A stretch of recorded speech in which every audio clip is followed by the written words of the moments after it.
pre-trip. Extremely important. Do not waste time with practicing this stuff, because test date comes fast, and when it does, you don't want to fail your pre-trip, because that means I don't care how good you can drive or do maneuvers, because they'll never find out that day. So we want to pass that pre-trip, stage number 1. It's not that hard. Again, on your test sheets that I gave you, as you guys start reviewing, again, 3 common things: the suspension, know the suspension on A, B, and C. The tires and the brakes is fairly relatively easy. You just want to mention the stuff that's on those pictures and stuff like that. If you have any questions or misunderstandings on what I'm trying to tell you on them, it's as simple as asking. So I will go ahead and show you. So obviously this time of the year it's very hot out, so I would imagine that instructors want to keep as cool as possible, so they want to get into a truck that's cool. So after the previous tester, or they may send the first one out and tell the student to go ahead and start the truck. If that is the case, before you start the truck, obviously make sure your button is down, your truck is in neutral, your brakes are applied, and then put on your seatbelt. Do not start this truck without your seatbelt on. Now, when you say the brakes are applied, they're both supposed to be out? Yes. Okay. Pull to apply, push to release. It's written right on her, guys. Okay. All right. Put your seatbelt on. Okay. And then eventually the examiner will come over and he'll get up in the truck with you. You'll hand him your stuff. He'll go through a little speech with you, and then he'll ask you if you have any questions. If you don't, he'll tell you to go ahead and proceed. You don't take your seatbelt off. All you have to say is, my seatbelt is properly mounted secure with no cuts, tapes, and frayed. It's mounted to the wall, seat, and floor. It extends and retracts. It snaps or it latches and it unlatches and click it right back in. I have 3 safety devices. I have my spare fuses for all major components unless my tractor is breaker equipped.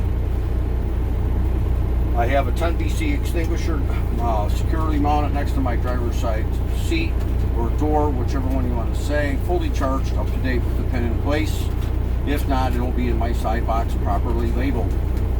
I have 3 red reflective triangles that are not cracked, bent, or broken, and can stand on their own weighted base.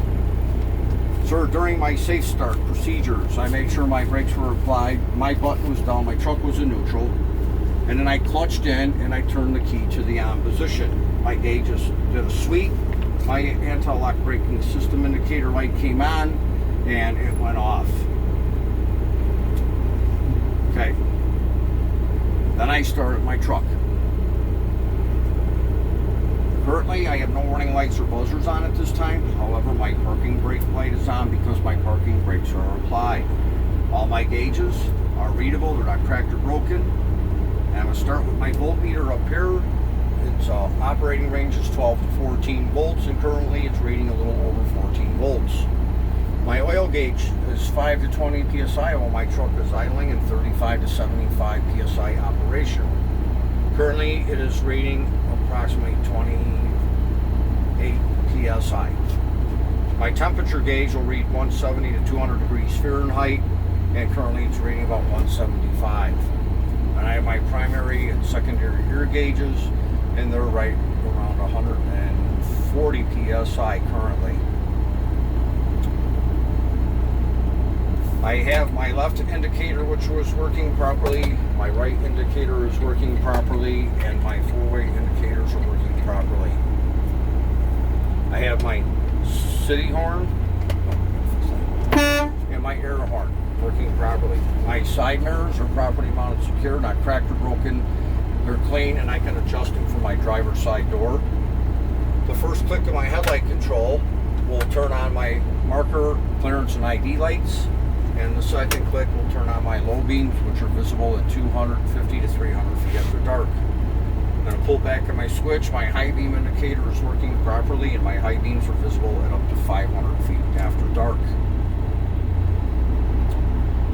I'm going to come over here to my heater frost system. I'm going to turn it all the way to frost. I'm going to make sure that I have proper airflow to my windshield. And then I'm going to turn it to my floorboard and check to make sure I have proper airflow to my floorboard as well. My floorboard and dashboard are free and clear of any debris. My windshield is properly mounted, secured. The seal's in place. It's not dry rotted or leaking. I have no illegal stickers in my windshield.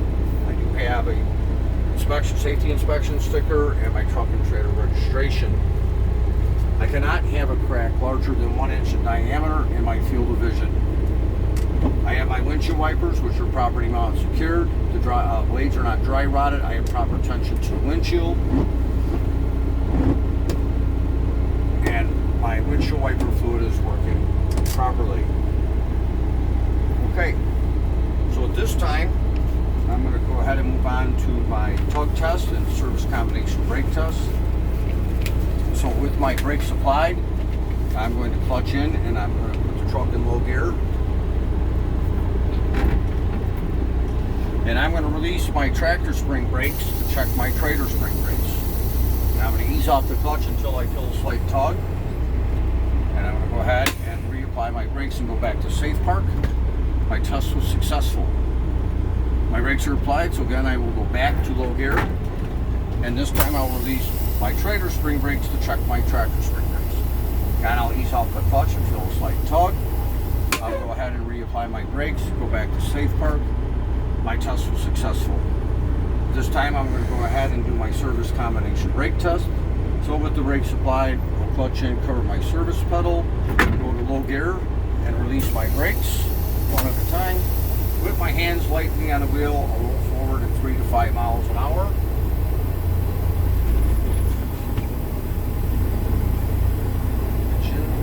Stop. I'm going to go ahead and replay my brakes, go back to safe park. My test was successful. If my wheel would have pulled to me to the left or to the right, it could indicate one of 5 things. I could have my cargo shifted, I could have a lower flat tire, I could be on uneven pavement, I could have a brake adjustment issue or a suspension issue. So now I'll go ahead and perform my air leakage test. I do have enough air to perform these tests. My operating range for my air pressure system is 100 to 125 psi. My governor will kick in at 100 and kick out at 125. If it fails to do so, my safety release valve will open at 150 psi, and if it should fail, I will stop my truck and have it serviced immediately. So with that, I'm going to go ahead and clutch to low gear. I'm going to turn my truck off. I'm going to turn it back on for power, put my feet on the floor, and release my brakes one at a time. So right now, the hissing is, I am stabilizing my system. So by us doing that, we're sending air throughout the system so that I can properly perform my tests.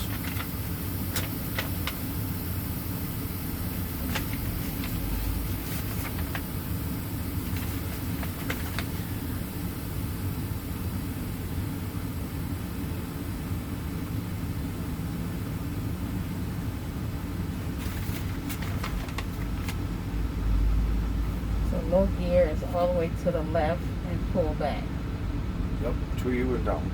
Alright, so I'm going to go ahead and do my applied air test first. So I'm going to go ahead and apply firm pressure to my service pedal. After my initial loss of 3 to 5 psi, I should lose no more than 4 psi in a combination vehicle or 3 psi in a single vehicle, both within 60 seconds.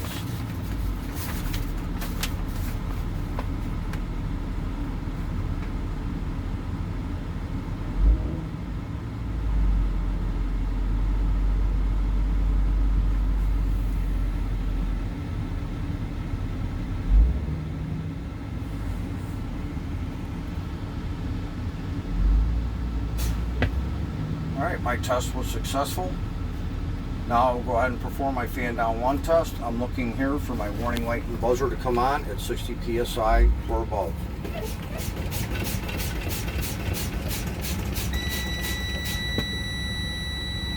My warning light and buzzer came on at above 60 psi. My test was successful. Don't 2 lights supposed to come on? I will now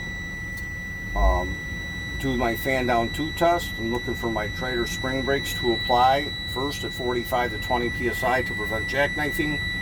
and my tractor spring brakes to apply at 40 to 20 psi.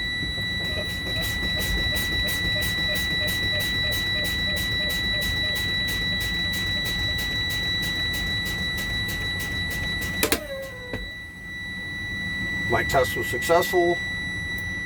My trailer spring brakes applied before my tractor spring brakes. Clutch to neutral, turn the truck off. No, warning light and buzzer. It says brake and air. Okay, some trucks that want to come on, but that right there, that's your parking brake light. That's not your low warning light. Okay, if that answers your question. So go ahead.